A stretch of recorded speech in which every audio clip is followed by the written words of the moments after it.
अर्थातच छत्रपती शिवराय आहे. शिवराय हा आहे.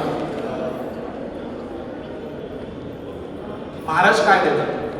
छत्रपती शिवराय आपल्याला काय देतात? सेल्फ कॉन्फिडन्स अर्थात आत्मविश्वास देतात. सेल्फ इमेज अर्थात आपण कोण हे महाराज त्यांच्या व्यक्तिमत्वातून डिफाईन करतात.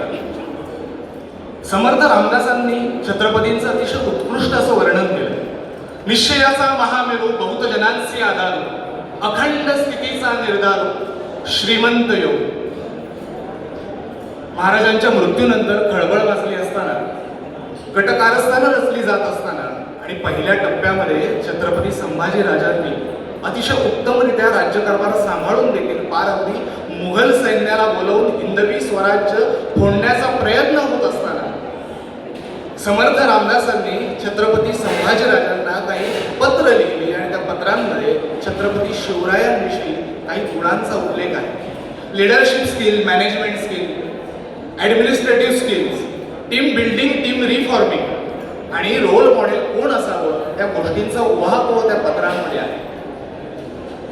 पत्राच्या शेवटी येत असताना समर्थ रामदास लिहितात, आधी गाजवावे तडाके तरी मग भूमंडल धाके, ऐसे न करिता धक्के राज्यास होते. अर्थात आपला शत्रू असेल ना, त्याला ढाकात ठेवायचं असेल तर त्याला तडाके मार हा द्यावाच लागतो. शांत बसून किंवा लेचपेच होऊन चालत नसतं.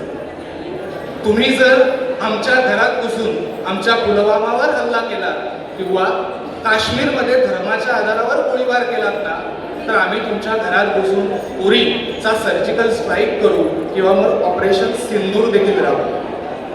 मग कधी कमांडो स्टाईलचा अटॅक करून शाहिस्तेखानाची फजिती असू द्या. अलीकडेच आलेला फतेह शिकस्त नावाचा मराठी चित्रपट सृष्टीतला सिनेमा पाहिला तर आपल्याला त्याची जाणीव नक्कीच होईल.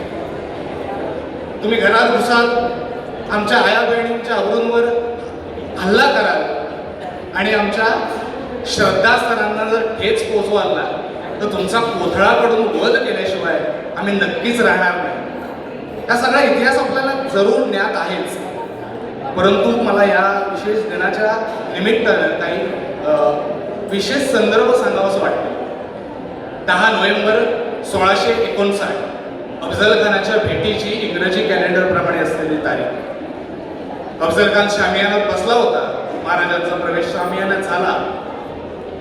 अफजल उभा राहिला आणि म्हणाला, शिवा तुम बगावत कर रहे हो, मेरे साथ आदिलशाह क्या चलो और कुर्निसात करो. तेव्हा अस्सल मराठीतलं महाराजांचं वाक्य आहे, आम्ही घाबरतो ते फक्त प्रभू श्री रामचंद्रांना आणि आदेश ऐकतो तो फक्त मा आऊसाहेबांचा. मला असं वाटतं समर्थ रामदास स्वामींनी जे लिहिलंय ना, आधी गाजवावे तडाके, अफजलाच्या खणखणीत डाव्याकडे कानाखाली लावून ठेवल्यासारखे वाक्य. गाव्या पंक्ती सांगायचं झाल्या तर शिवरायांचे 8वे रूप, शिवरायांचा 8वा प्रताप, शिवरायांचा 8वा साक्षेप, भूमंडळ. हा साक्षेप शब्द आहे ना, तो फार ग्रेट आहे. आजच्या काळात जेनझीजला सांगायचं झालं तर साक्षेप म्हणजे बॅलन्स पर्सनॅलिटी. आणि बॅलन्स पर्सनॅलिटी म्हणजे काय, तर कधी चित्त शांत ठेवायचं आहे, कोणता मुद्दा पुढे आणायचा आहे, कोणत्या मुद्द्याला थोडी बदल द्यायची आहे, हे सगळं माहिती असलेला परिपक्व व्यक्ती. मराठी भाषा म्हणजे काय, तर मोडेल पण वाकणार नाही. आणि हे कुणी शिकवलं तर छत्रपती शिवराय. माझं थोडंसं वेगळं मत आहे. छत्रपती शिवराय म्हणजे काय, मोडायची वेळ आली ना बेटा तर मी थोडा जरूर वाकेन, पण तो हिशोब लक्षात ठेवून नंतर तुला व्याजासहित परत करेल. जर मराठी बाणा पकडून राजे बसले असते ना, तर 1665चा पुरंदरचा तह झाला नसता. 3 लाख होणांचा प्रदेश आणि 23 गडकिल्ले ते पण अतिशय हुशारीने दिले होते. ते देखील पुन्हा हिशोब चुकता करून महाराजांनी स्वराज्यामध्ये पुन्हा घेतले. ह्याला मराठी बाणा म्हणतात. सिद्धी जोहरने जेव्हा पन्हाळगडाला वेढा घातला होता ना, तेव्हा 5 महिने शिकस्त दिली होती. महाराजांच्या लक्षात आलं अन्नधान्याचा साठा कमी पडतोय, आपली माणसं मारली जात आहेत. तेव्हा राजांनी आपल्यासारखा दिसणारा शिवानाभी आणि काही मावळ्यांसह त्यांना विशाळगडाकडून पाठवलं. स्वतः देखील विशाळगडाकडे त्यांनी कूच केली वेगळ्या मार्गाने.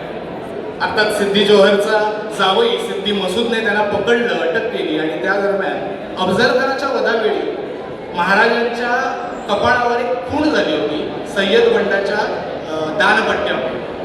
ती शिवा नावाच्या नव्हती. त्यानंतर बाजीप्रभू देशपांडे आणि 300 मावळ्यांचा जेधे बांधवांचा घोडखिंडीचा इतिहास आपण जाणतो. बाजीप्रभू देशपांडे असतील, जेधे बांधल असतील, शिवा नावी असतील, यांचं धैर्य बघितलं, समर्पणाची भावना बघितलं का? लाख मेले तरी चालतील, लाखांचा पोशिंदा जगला पाहिजे ही एकच समर्पणाची भावना शेवटपर्यंत. महाराजांचं हिंदवी स्वराज्य म्हणजे काय होतं? कुठल्या भोसले घराण्याची जहागिरी होती? कुठल्या जातीपातीचं राजकारण होतं? नाही, ते प्रत्येकाला स्वतःला स्वला वाटणारं स्वराज्य होतं. तानाजी मालुसरे असतील, बाजी पासलकर असतील, मुरारबाजी देशपांडे असतील, ते अगदी अगिन्या बहिर्जी नायकांपर्यंत प्रत्येक मराठी मावळा, प्रत्येक मराठी माणूस आज 350-400 वर्षानंतर देखील तोच विचार घेऊन आहे. म्हणजे महाराज कोण आहे? तर छत्रपती शिवराय हे अशा एका क्रांतीचं नाव आहे जी क्रांती आजही अपूर्ण आहे. महाराजांचं चरित्र, महाराज स्वतः, त्यांचं व्यक्तिमत्व यांचा विचार केला तर फक्त इतिहासाची पूजा करत आपल्याला बसायचं नाहीये. त्या आधुनिक शस्त्रास्त्रांच्या मदतीनं बुद्धी आणि विज्ञानाच्या कक्षा रुंदावून कायदा आणि सुव्यवस्थेच्या मध्ये राहून महाराजांचे विचार आणि त्यांचा वारसा पुढे घेऊन जाणं आणि तो अधिकाधिक उज्ज्वल करणं हे आपल्या हाती. मानवाच्या इतिहासातील टॉप 5 सर्वमान्य असामान्य व्यक्तींची जर नावं काढायची झाली ना आणि यादी तयार करायची झाली तर त्याची सुरुवात महाराजांच्या नावाशिवाय होणार नाही आणि त्याचा अंत देखील महाराजांच्या नावाशिवाय होऊच शकणार नाही. वेळेची पाबंदी आणि इतर अनेक गोष्टी असल्यामुळे इथेच थांबतो.